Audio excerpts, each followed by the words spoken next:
max return. Whatever the industry thinks is like the best thing you can get for him at the trade deadline, you got to get it now. I think that puts just the name all-star starter puts a little bit more onus on the GM to try to squeeze any more kind of water out of the rock here when he makes that deal.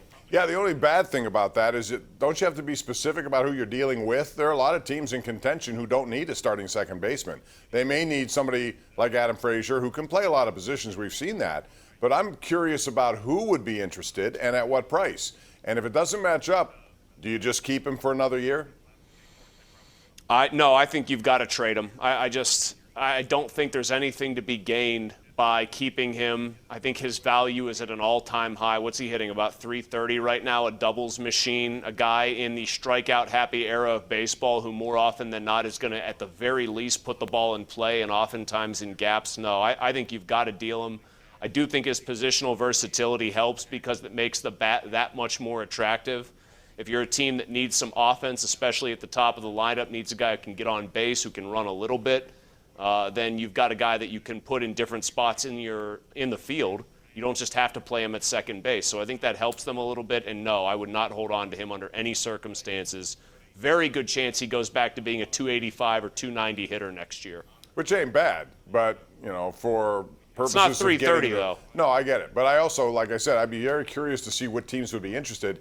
And if there are only a couple, that might, you need a bidding war to me. If you're gonna get what you want to extract from another team in terms of prospects or whatever the return might be, you're gonna need more than one team interested. And if not, then I wonder what they would get. And we'll see. The other guy is Brian Reynolds. I'm not doing anything with him, but I know I've heard a lot of people say they want to trade him because he too is having a really good season. But I mean, at some point, don't you have to have some sort of core? And this guy is, I think, here for the next 4 years minimum. You do have to have some sort of core. I've still been more the impression or more the guy that says, hey, if somebody bowls you over with a Brian Reynolds offer for much younger players, then I would do that deal. That's the one thing that holds me back in terms of keeping him around as part of the core. The guy's 26. He's on the wrong side of kind of the magic number for me, and that's 25 age-wise. And he's having his second really good year out of 3 years in the bigs. I know last year doesn't really count, but it still kind of does, and he was wretched, whatever. He's really good. He deserves to be an all-star. I think he's third in Fangraph's WAR among outfielders in the National League, so he absolutely deserves to be on the team this year.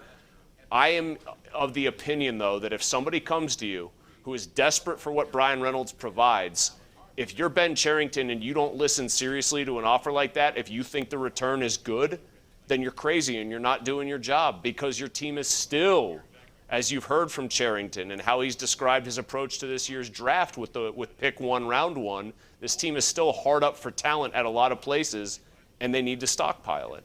All right, well, part of that will be what they do in the draft, and they could have a Bednar, not just David, but another one potentially available in the second round. Who knows? We'll talk about that and more when we continue. It's 412-575-2600. That's your opportunity to call us and air your opinions. We do it nightly right here on the Ireland Contracting Nightly Sports Call, only on Pittsburgh's CW.